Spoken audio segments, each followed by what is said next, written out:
Saúde a todos com a paz do Senhor, amém? Amém. Eu peço que abram em João 15, no versículo 16.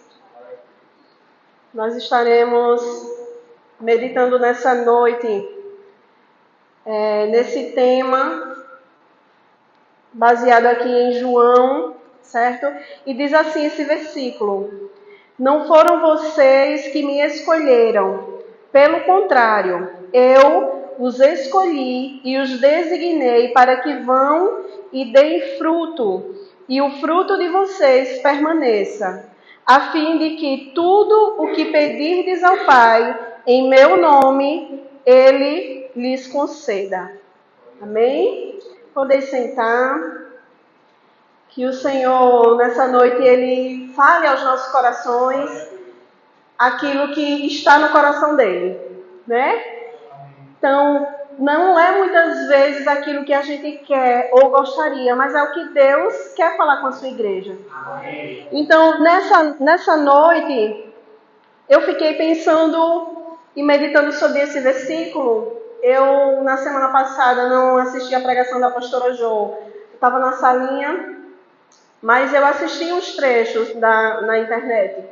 E eu lembro agora que ela falou muito sobre permanecer.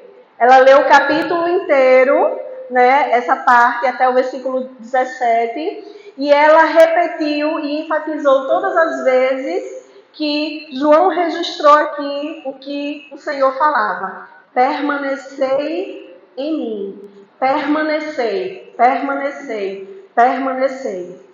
Então, quando a gente começa a meditar nessa mensagem, onde Jesus diz que Ele é a videira, nós somos os ramos, e que sem Ele nós nada poderemos fazer, e que os frutos virão de uma comunhão com Ele, se nós permanecermos nele. Então, se nele está a vida, se nele está os nutrientes para a nossa vida espiritual, se nele está todas as fontes, como disse o salmista, né? Então, se no Senhor Jesus está a vida abundante e a vida eterna, tudo o que nós precisamos está nele. E todo o nosso esforço tem que ser para permanecer nele. Amém, igreja? Então, se ele está dizendo, permanecei em mim, permaneçam em mim, permaneçam em mim, como eu permaneço no Pai, como eu permaneço em vocês. Então, a partir dessa comunhão, é que os frutos vêm naturalmente. Não é assim? Você não precisa forçar para que uma árvore ela dê fruto. No processo natural, ela vai dar o seu fruto. Ela vai dar o fruto dela, não de uma forma forçada. Mas se aquele ramo que está frutificando, se deixar secar, for obstruído ou for arrancado, ele não tem mais vida. E ele perde a capacidade de frutificar. Por isso Jesus certamente enfatizou todas essas vezes: permanecei em mim. E o que é permanecer? É ficar. É prosseguir. É continuar naquilo que você já está. Então, se você já está em Cristo, permaneça nele. Porque tudo que você e eu precisamos está nele. Ele é o caminho que nós devemos seguir. Ele é a vida que nós precisamos para permanecer vivos para a eternidade. Na eternidade junto com ele. E ele é a verdade. Nele não há engano. Nada pode nos tirar da verdade, que é Cristo. Então, queridos, nessa tarde eu fiquei refletindo sobre isso, e aqui também, enquanto eu estava ouvindo os louvores, o Senhor foi trazendo, né, algumas coisas à minha mente. E muita coisa a gente vê aqui de Jesus falando para os seus discípulos, sobre a importância disso. quando a gente olha para a vida dos discípulos, nós hoje só estamos aqui porque eles permaneceram. Porque eles foram fiéis àquela palavra que eles receberam. E eles se comprometeram com Cristo em obedecer a Cristo a qualquer custo. E eles foram e compartilharam aquela mensagem. Agora, queridos, às vezes a gente pensa também que o ID é só para aqueles que têm um chamado específico. Não é. O ir é para todo aquele que Jesus escolheu. Amém? Jesus te escolheu para ser discípulo dele. E Jesus disse, olha, aqui ele está dizendo aqui, não foram vocês que me escolheram, certo? E eu até falei com as crianças na semana passada, eu dizendo isso para elas, olha, não foram vocês que escolheram Jesus. Vocês é que foram escolhidas por Ele. Ele escolheu cada um de vocês. E como eu estou dizendo aqui para vocês, cada um de vocês foi escolhido. Muito antes de você escolher o Senhor Jesus para servi-lo, para segui-lo, você já era escolhida e escolhido por Ele. Até o dia que você disse, sim, eu aceito te seguir. Eu aceito ser tua discípula, teu discípulo. Porque Jesus disse que esse chamado é para todos que são discípulos, todos aqueles que creram nele. E outra coisa que eu fiquei pensando é o quanto essa palavra que foi enxertada em nós, ela é poderosa para mudar as nossas vidas. Se você olhar para a sua história e você olhar o dia que você disse o seu sim para o Senhor, para o dia de hoje, você não é mais a mesma pessoa. Você não é mais a mesma pessoa. Você não é mais um ramo que estava largado. Você foi um ramo que foi pego e foi enxertado naquele que tinha o poder de gerar em você vida e te dar condições de frutificar. Amém, igreja? Porque a palavra diz que nós estávamos separados de Deus por conta do pecado. E nós estávamos mortos pelas nossas transgressões. O nosso espírito estava morto. Ele era insensível, ele não obedecia a Deus.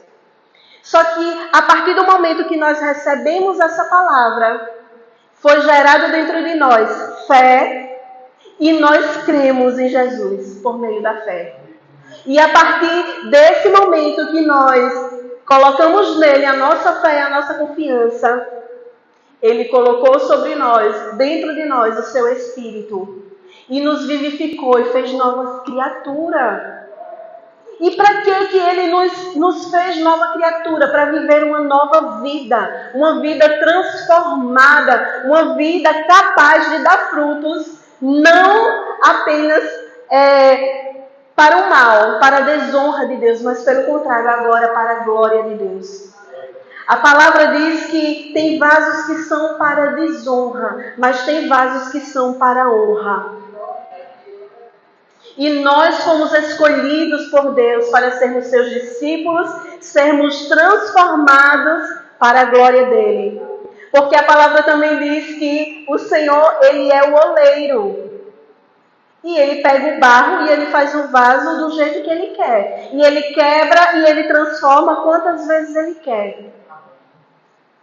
Até nós ficarmos do jeito que o Senhor deseja para cumprirmos o propósito para o qual Ele nos chamou. Amém? Você tem um propósito. Você tem uma missão. Nós, queridos, somos privilegiados de estarmos aqui ouvindo essa palavra. Porque muitos estão perecendo sem ter esperança. Muitos amanheceram sem desejo de viver. Porque quando nossa vida não tem propósito, nossa vida não tem sentido, nós facilmente somos conduzidos pela nossa própria vontade. E a nossa vontade, a vontade da carne, é para a destruição. É o caminho de destruição. A palavra diz: o salário do pecado é a morte. Vai pecar, vai morrer. Só que quando nós nos voltamos para Cristo, Ele paga os nossos pecados e nos dá uma vida nova. Para sermos diferentes, igreja. E eu quero que você abra comigo em Atos. Atos, no capítulo 9.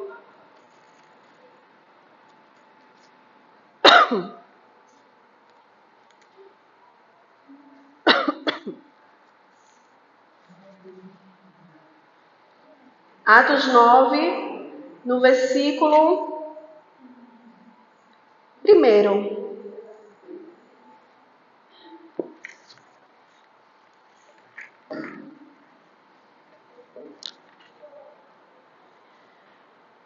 Então, antes de eu entrar nessa parte que eu vou ler em Atos, eu quero reforçar com você o seguinte: o propósito para o qual o Senhor nos chamou, primeiro do que tudo, foi para permanecer nele. Certo?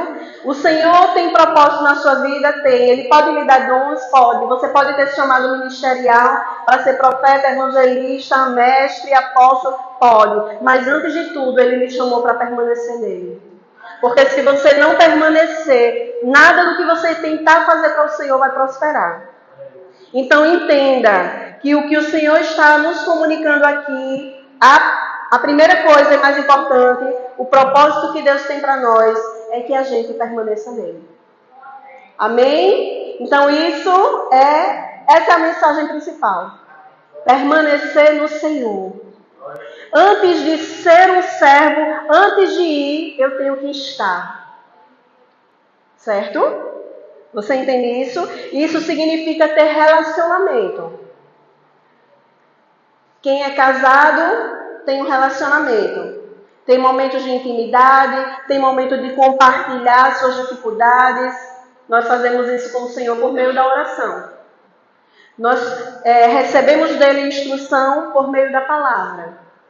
Nós desenvolvemos essa comunhão através do relacionamento com o Espírito Santo. É a forma simples. É simples permanecer no Senhor. É simples porque é conhecê-lo, obedecê-lo, né? E orar, conversar. Porque olha o que ele diz: não vos chamarei servos, mas amigos. Quando você vai para um encontro com o seu amigo, você passa um tempo que nem percebe. É um cafezinho, é uma conversa vai, um assunto puxa outro assunto, passa o dia, passa o domingo, quando vejo é a hora do culto. Porque tem um relacionamento de amor, de consideração, de amizade, e tem prazer, se deleita na companhia daquela pessoa. É esse nível de relacionamento que Jesus quer ter conosco, para Ele ter o prazer de nos chamar de amigos. O prazer dele não é nos chamar de servos. Eita, deu a hora de ir para o culto. Eita, meu Deus, escola bíblica. Eita, eu estou na escala. Não é sobre serviço. O serviço é o fruto que vem de um relacionamento. Ele é um fruto de amor. Você faz porque você ama. Não apenas, você não foi chamado só para servir, amém? Você foi chamado para ser amigo do Senhor. Aí, porque você ama tanto, você obedece, você quer agradá-lo e você deseja recompensar de alguma coisa, de alguma forma. E isso é o teu serviço. Isso é correspondendo com Ele naquilo que Ele te chamou, que Ele te confiou. Porque tem coisas, queridos, que às vezes não é através da liderança que Deus vai fazer na vida da sua família ou na vida de alguém que você conhece. É através de você. Então, às vezes, a gente não quer tomar para si essa responsabilidade de que essa missão é nossa. Mas quando ao mesmo tempo a gente compreende a responsabilidade, e eu quero entrar aqui nessa parte de Paulo, né? A conversão dele, o quanto essa palavra, o encontro com Jesus, a revelação de quem Jesus é capaz de mudar uma história. E eu digo que muda as nossas histórias hoje também. Então, quando a palavra de Deus diz aqui, onde eu pedi para a igreja abrir em Atos 9,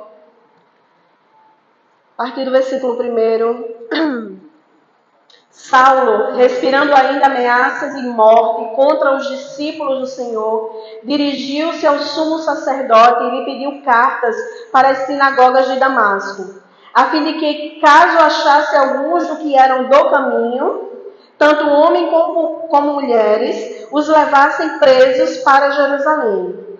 Enquanto seguia pelo caminho, ao aproximar-se de Damasco, subitamente uma luz do céu brilhou ao seu redor. Ele caiu por terra e ouviu uma voz que lhe dizia: Saulo, Saulo, por que você me persegue? Ele perguntou: Senhor, quem é? E a resposta foi: Eu sou Jesus, a quem você persegue. Mas levante-se e entre na cidade, onde lhe dirão o que você deve fazer. Os homens que viajavam com Saulo pararam emudecidos, ouvindo a voz, mas não vendo ninguém. Então Saulo se levantou do chão e caiu, e abrindo-lhe os olhos, nada podia ver. E guiando-o pela mão, levaram-no para Damasco. Esteve 3 dias sem ver, durante os quais nada comeu nem bebeu. Vamos aqui para o versículo 15. Mas o Senhor disse a Ananias: Vá, porque este é para mim um instrumento escolhido, para levar o meu nome diante dos gentios e reis, bem como diante dos filhos de Israel, pois eu mesmo vou mostrar a ele quanto deve sofrer pelo meu nome. Amém? Então aqui a gente está vendo o Senhor já havia escolhido esse homem para que ele fosse enviado pelas nações pregando a palavra. Esse era o propósito que Deus tinha para Saulo. Quando Saulo, ao invés de estar buscando crer no Senhor, buscando testificar que Jesus era verdadeiramente o Messias que tinha sido enviado por Deus, como estava escrito nas Escrituras, simplesmente ele estava fazendo totalmente o contrário, perseguindo aqueles que estavam crendo em Jesus. Mas o propósito existia, igreja? O propósito de Deus existia? O propósito para Saulo de ser um profeta, um missionário, um apóstolo, da parte de Deus existia? Sim. O propósito de Deus para cada homem e mulher, ele já está definido. Mas depende do nosso sim, depende da nossa correspondência, se a gente quer viver aquilo ou não. Só que muitas vezes a gente precisa ter um encontro, uma revelação de Jesus e quem é Jesus, que Jesus não é muitas vezes quem a gente pensa que ele é. Jesus não era quem Paulo achava que ele era. Paulo achava que Jesus era alguém que não merecia crédito. Mas Jesus não era aquele homem. Jesus era o Filho de Deus. Jesus era aquele que foi enviado por Deus. Amém, igreja? Então, o que é que isso nos ensina? O que é que Paulo nos ensina? Essa conversão de Paulo nos ensina que muitas vezes nós temos que cair do nosso cavalo, né?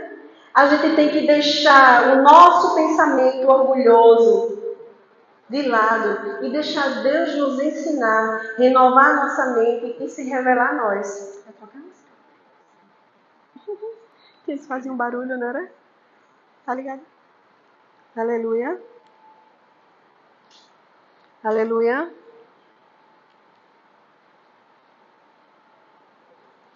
Aleluia. Foi, igreja, agora? Amém. Glória a Deus.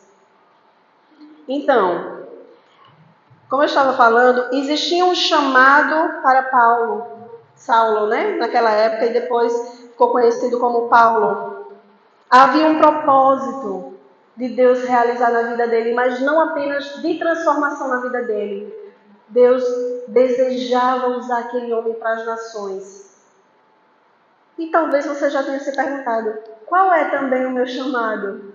Como eu posso, Senhor, corresponder contigo? Como eu posso deixar um legado? Como eu posso fazer a minha missão, aquilo que o Senhor deseja para mim? E a primeira resposta eu já dei. Permaneça no Senhor. É no permanecer que você vai ser transformado, que você vai ser capacitado, que você vai ser limpo, vai ser podado, vai ser transformado em alguém digno, amém? De falar da palavra, de alguém que tem capacidade de testemunhar da palavra, de frutificar para a glória de Deus. Então, quando a gente olha para a vida de Paulo, meu Deus, é muita coisa que a gente aprende. É muita coisa. Então, e principalmente quando a gente olha para o legado dele. Ele foi colocado diante de reis, foi colocado diante de autoridades, foi colocado diante de gente incrédula, foi colocado diante dos judeus raivosos, foi colocado em situações para a sua vida, de perigo para a sua própria vida. Ele naufragou, ele foi preso. Mas ele entendeu qual era o propósito dele. Porque um dia ele ouviu o Senhor falar com ele. Porque um dia ele teve um encontro. Porque um dia foi necessário a sabedoria humana, que é diabólica, cair por terra para dar lugar à sabedoria que é de Deus. O que o mundo não respeita na palavra de Deus é porque eles não têm discernimento espiritual.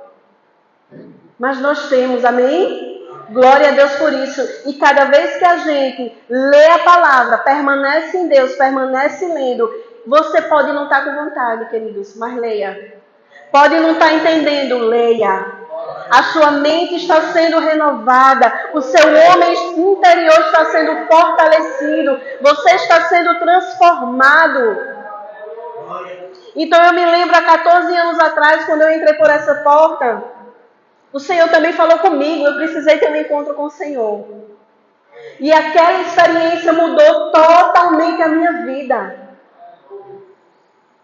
Amém? Então, antes, se eu era um ramo seco, que estava ali prestes a morrer, eu fui enxertado em Jesus. Eu fui enxertada na videira verdadeira. E a partir dali, houve vida na minha vida. E frutos, os frutos que virão, que vieram e que virão, é fruto dessa comunhão. Então, quando a gente fala também de fruto, eu ensinei também às crianças, a palavra fala sobre 3 tipos de frutos, vamos dizer assim. O fruto de arrependimento. Quando João Batista diz para aquele povo, olha, vocês raça de víboras, deem frutos de arrependimento. Ou seja, mostre que vocês verdadeiramente estão querendo ser transformados. Se esforcem para ser transformados. Se esforcem para fazer o que vocês sabem que é certo e deixem de fazer o que é errado. Então, isso é fruto de arrependimento. Quando eu identifico, eu sou confrontada pela palavra, pela verdade, eu identifico que em mim precisa ser transformado e eu decido me arrepender pelo que até hoje eu pratiquei que era errado. Então, isso, quando eu mudo de direção e me volto para o Senhor, eu começo a gerar frutos de arrependimento. E isso é um processo que também é de um outro tipo de fruto, que é o fruto do Espírito. O Espírito, ele trabalha no nosso coração, no nosso interior, na nossa alma. Ele vai gerando em nós o caráter de Cristo. Ele vai nos transformando de dentro para fora, mudando, transformando, constrangendo. A gente que não era muito paciente, se esforça ali, vai sendo transformado em cada situação, vai silenciando muitas vezes quando a gente quer falar, quer gritar, quer brigar. E ali o Espírito vai dominando a nossa carne. O Espírito vai dominando a nossa carne e vai governando a nossa vida. Amém, igreja? Então tem o fruto de arrependimento, tem o fruto do Espírito, que é algo que acontece dentro de nós, ninguém está vendo. É como acontece lá na raiz. Você vê quando a semente está entrando? Você não vê. Você está vendo se a raiz está forte o suficiente para suportar uma tempestade? Você não vê. Mas ela está lá.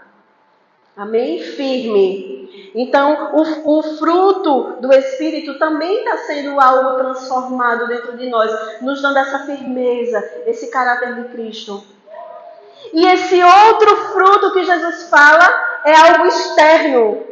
Né, pastor? É algo que todos vão ver. Quando você passa por uma árvore e ela está no seu tempo de dar frutos, que coisa linda quando a gente olha, está lá aquele monte de frutinha pendurado. Se for jaca, aqueles frutos enormes. Se for laranja também, aqueles cachos. Mas isso vem de um processo natural.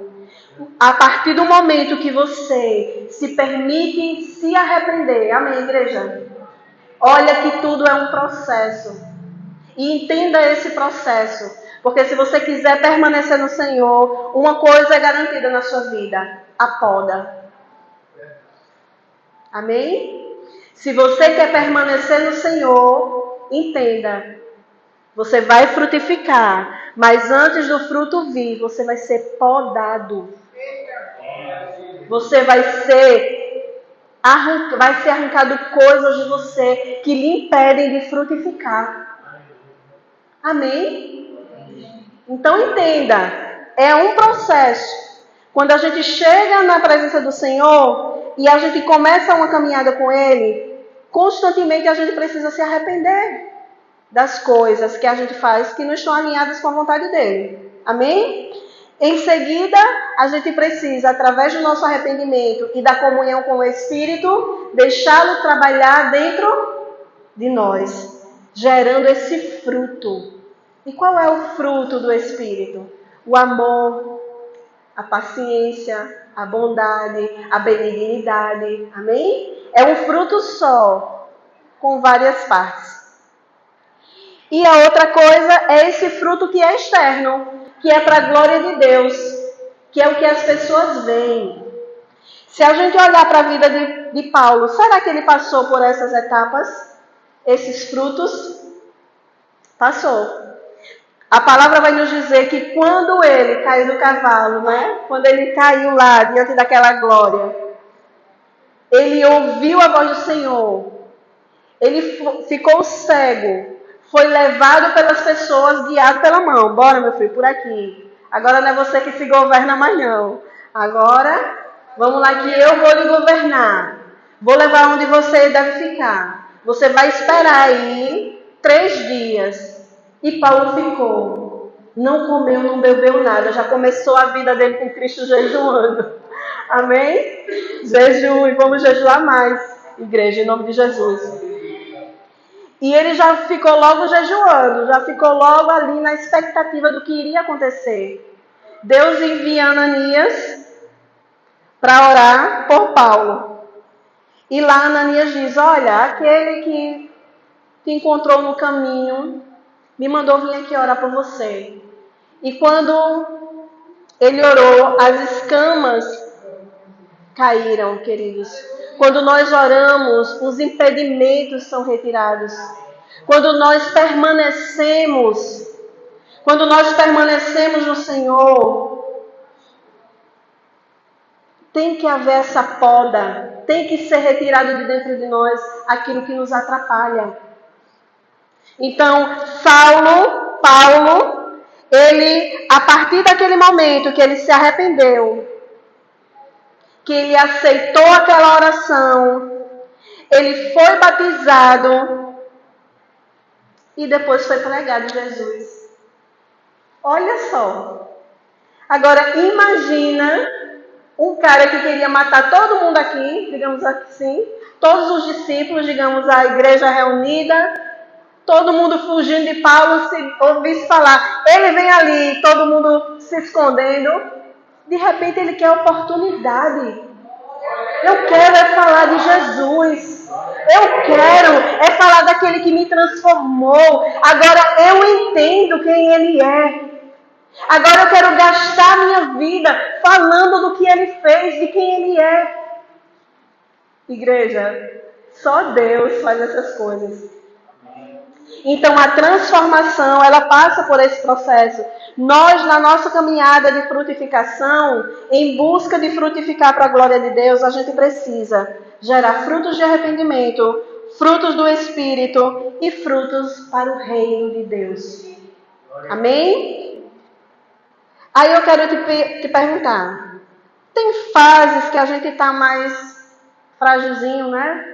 Mais sensível, parece que a tempestade quer arrancar e jogar a gente um raminho tão frágil fora da árvore. Parece que a gente não vai suportar aquela ventania. Mas eu quero falar sobre duas coisas que o Senhor nos deu, que nos capacita a permanecer com Ele nessa caminhada. A primeira coisa é a graça de Deus. Amém?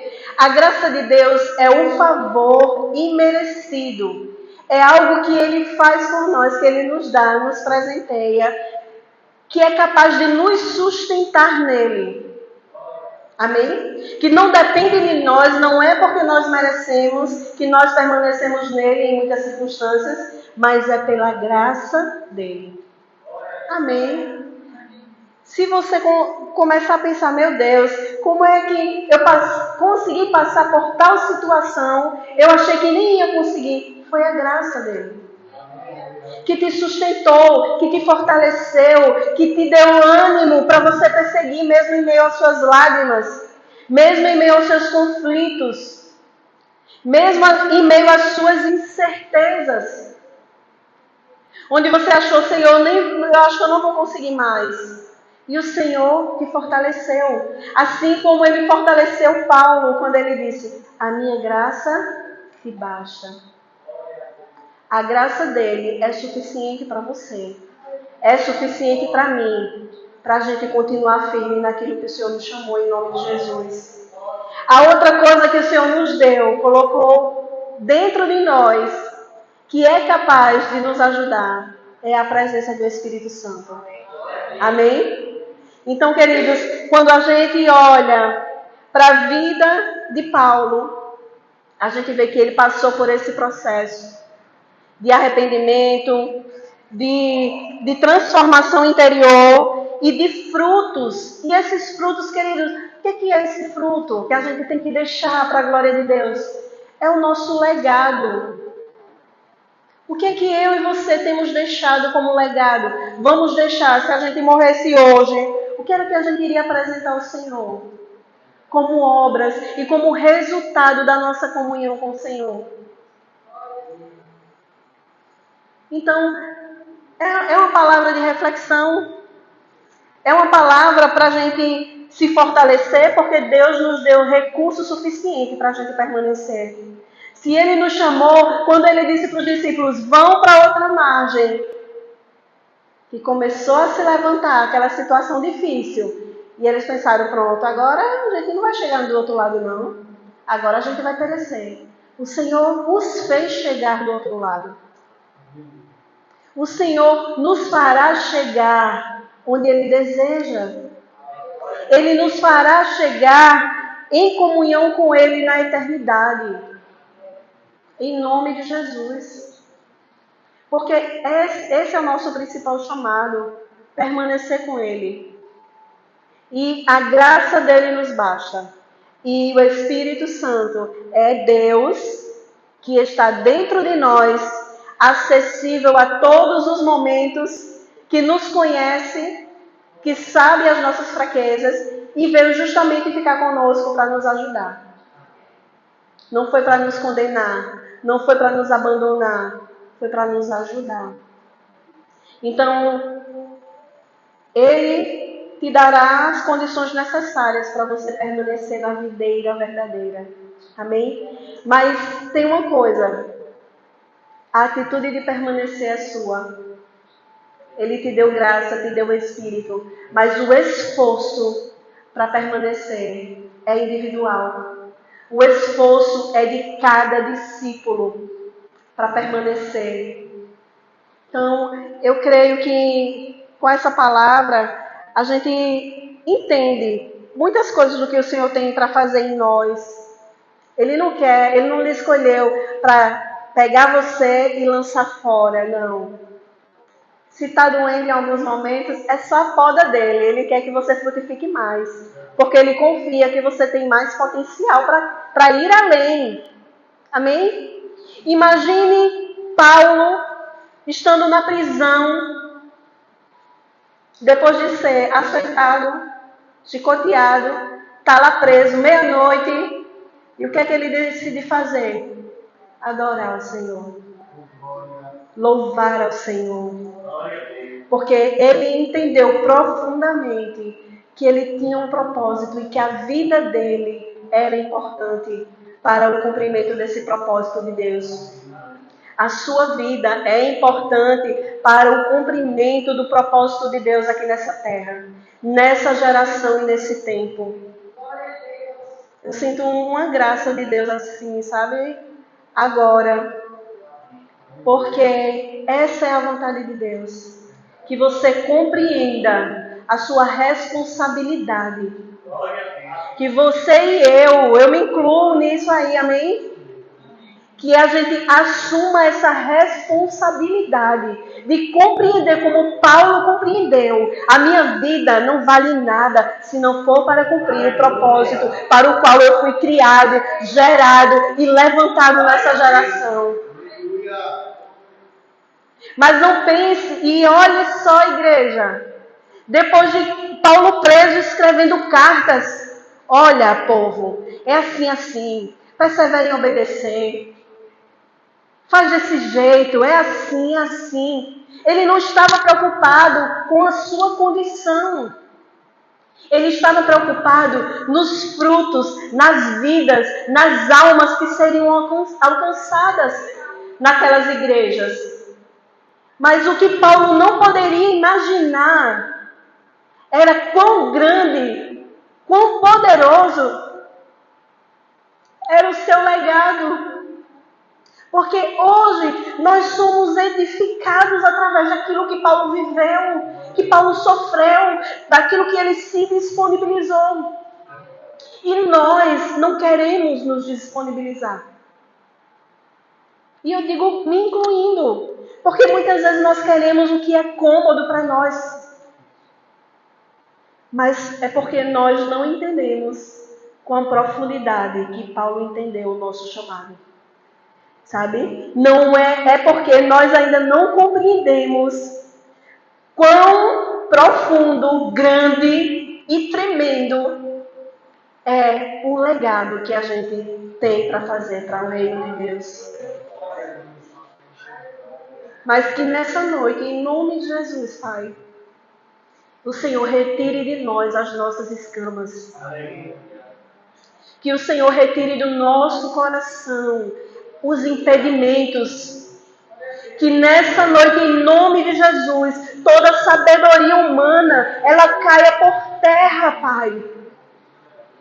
Silencia a nossa sabedoria humana e abre os nossos olhos espirituais para compreendermos o reino de Deus, o teu chamamento, o teu propósito para as nossas vidas. Em nome do teu Filho amado Jesus. Nos faz compreender profundamente, assim como Paulo, ele teve aquela revelação profunda interior. Senhor, se revele a nós de uma forma que nos transforme, que impacte as nossas vidas, que impacte toda a nossa caminhada a partir de agora. Porque Paulo, naquele momento, ele não se importou em também ser perseguido, como ele antes perseguia. Ele se importou apenas em agradar o seu Senhor. Ele se importou apenas em cumprir o seu propósito. E quando ele diz, olha, eu gostaria de ir para Cristo, porque é melhor estar com Cristo. Mas eu sei da minha responsabilidade. Eu sei que eu ainda tenho algo a mais para realizar. Em uma daquelas cartas ele fala isso. O desejo dele era ir para a glória, para ficar com Jesus. Ele tinha certeza. E nós, igreja, temos certeza de quem Cristo é? Nós temos certeza do que nós temos a cumprir, quão grande é o nosso chamado? Talvez você pense, Senhor, mas por que foi ele? Ele ia para as cidades, para as multidões. Nessa minha vida aqui, que condições eu vou ter? Não é sobre ter condições, é sobre ser fiel a Ele, onde Ele te colocar. Porque, queridos, imagina quantas pessoas na palavra de Deus, elas demonstraram ser discípulas de Cristo e não foram diante de multidão. Foi servindo às mesas, foi servindo aquela mulher Dorcas.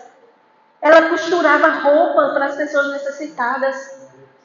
E aquela mulher, quando morreu, ela não foi para multidões. Mas quando aquela mulher adoeceu e morreu, muita gente lamentou a sua morte. E foram mandar chamar Pedro para orar por ela. Porque eles tinham um amor. E certamente por ela, e certamente ela expressava o amor por Cristo, servindo aqueles irmãos. Queridos, a nossa missão é muitas vezes dentro da nossa casa. Sabe, a nossa missão muitas vezes é salvar quem está dentro da nossa casa. Às vezes é o filho, às vezes é o esposo, às vezes é o parente, é um tio. É através da nossa vida, da nossa oração, da nossa entrega, que eles vão olhar para nós e vão ver algo diferente. E vão ser alcançados e transformados. Não pense que a sua missão é apenas ir para as nações. Você tem que ir onde o Senhor te colocar. Seja a luz onde o Senhor te colocar. Se você não pode ir, não tem tempo, faça no seu trabalho. Pregue. Seja um testemunho. É difícil muitas vezes, mas em todo tempo ore. Interceda por aquelas vidas. Isso é a sua missão. É o que Deus está confiando no momento para você. Até que Ele mude, te coloque em outro lugar, te sopre para longe, te coloque diante de multidões. Mas você só vai ter frutos se você permanecer no Senhor. E você só vai ter frutos se você passar pela poda. E você só vai ter frutos se você disser sim para o Senhor. Porque Ele não faz nada que a gente não permita. O desejo dele é fazer, mas Ele só faz se a gente permitir. Amém, igreja? Eu nem sei quanto tempo eu já gastei aqui. Mas assim, era tudo que o Senhor foi gerando. E eu fiquei até, meu Deus, qual é a palavra? Essa palavra, igreja, eu compartilhei com as crianças semana passada. A minha missão tem sido essa. Entrar naquela porta, naquela sala e fazer com excelência aquilo que o Senhor me chamou. Porque com a mesma dedicação que eu faço aqui, de orar, de buscar do Senhor, eu faço ali dentro. E muitas vezes só tem 5 crianças, 3, 2. Mas não é sobre quantidade, entenda. É sobre excelência. É sobre dedicação. É sobre o amor pelo Senhor e por aquilo que Ele ama. Amém? Então, a nossa missão é onde Deus nos chamou. Deus nos chamou para servir ali. Amém, glória a Deus. O fruto dali vai se multiplicar. A semente que está sendo lançada ali vai frutificar em nome de Jesus. Então, às vezes é uma palavra para aquela criança que vai mudar sua família, que vai alcançar sua parentela, que vai gerar outros frutos que eu não poderia estar lá para semear, mas através daquela vida vão ser alcançadas. E é sobre isso. Amém? Então, onde você estiver, seja luz. Onde você estiver, cumpra o seu chamado de discípulo e de permanecer no Senhor. Amém? Em nome de Jesus. Eu quero encerrar essa palavra, agradecer a oportunidade, dizer que você pode fazer mais, você pode contribuir mais, você pode ir além. Dedique seu tempo, suas habilidades, seus talentos, sabe, para o reino de Deus. E os frutos virão. Aí falando um pouquinho de missões, mas da minha missão aqui enquanto líder do Departamento Kids. Queridos, você pode ajudar orando por nós. Ore por nós, para que o Senhor nos fortaleça, para que o Senhor nos dê as estratégias certas, para que o Senhor nos capacite, para que o Senhor faça com que a palavra gere fruto na vida das crianças. Se você tiver habilidade, traga para contribuir conosco. Não é só apenas em ser líder ali naquele momento da sala, mas você pode servir de várias formas. Costurando, doando um material, doando um lanche, contribuindo, estando presente. E hoje eu quero encorajar você que trouxe sua criança, não saia daqui deixando ela vir, não. Vá você buscar ela lá. Observe como está sendo desenvolvido o nosso trabalho. Sabe? Se envolva, seja bem-vindo, amém? Ao trabalho.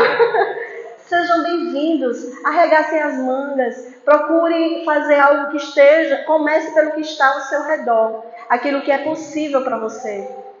Com as suas orações, que não te custa nada, só apenas o teu tempo, amém? Se você puder contribuir financeiramente, seja bem-vindo, em nome de Jesus, e abençoe, porque o Senhor é quem retribui, amém? E faça com amor, faça o que tiver no seu coração, se dedique, né, em buscar o Senhor e abençoar aquilo que é a vontade dEle te usar como instrumento para abençoar. Amém? Eu agradeço essa oportunidade em nome de Jesus.